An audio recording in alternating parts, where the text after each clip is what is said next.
দিল্লি বিধানসভা নির্বাচনে করোনায় শুরু থেকে এগিয়ে বিজেপি, অনেক পিছনে আম আদমি পার্টি। রাজধানীতে 27 বছর পর পদ্ম ফোটার ইঙ্গিত, গেরুয়া শিবিরে উচ্ছ্বাস। 70 আসন বিশিষ্ট দিল্লি ভোটে ম্যাজিক ফিগার 34, একা জোরে দিল্লি দখলের পথে বিজেপি। শক্তি খুইয়ে গতবারের থেকে প্রায় অর্ধেক আপ, হ্যাট্রিক হাতছাড়া কেজরিওয়াল। দিল্লিতে বিধানসভার 70টি আসনের মধ্যে কংগ্রেসের প্রাপ্তি শূন্য, খাতাই খুলতে পারল না রাহুল শিবের একা লড়াইয়ের সিদ্ধান্তে ডাহা ফেল কংগ্রেস। প্রাণ ভুলের লড়াই করো, শেষ করে দাও একে অপরকে। দিল্লি বিধানসভা ট্রেন্ড পরিষ্কার হতে সোশ্যাল মিডিয়ায় মিম শেয়ার করে আপকে কটাক্ষ ওমর আব্দুল্লাহ। শেখ হাসিনা নিজের ক্ষমতা বলে বক্তব্য রেখেছেন, এখানে ভারতের কোনো ভূমিকা নেই। হাসিনার সঙ্গে ভারত সরকারকে ঘুরিয়ে ফেলা ঠিক নয়। ফের ভারত স্পষ্ট করল তার অবস্থান।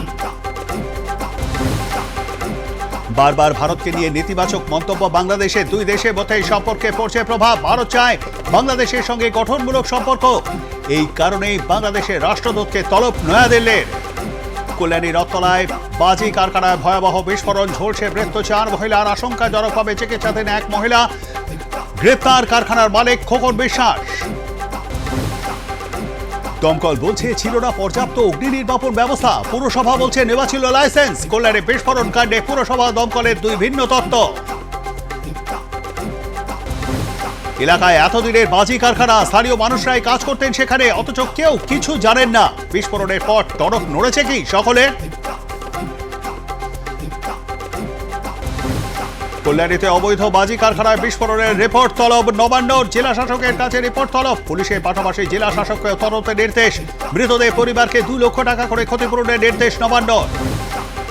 বিশ্বকাপ জিতে ধোনি কি ভুলে গিয়েছেন তার প্রথম কোচকে? বিশ্বকাপ জয়ী অধিনায়ককে নতুন ভূমিকায় আবারও ফিরবেন ভারতীয় টিমে, কি বলছেন কেশব রঞ্জন বন্দ্যোপাধ্যায়? দেখুন আর প্লাস নিউজ রুম আজ রাত 9টায়।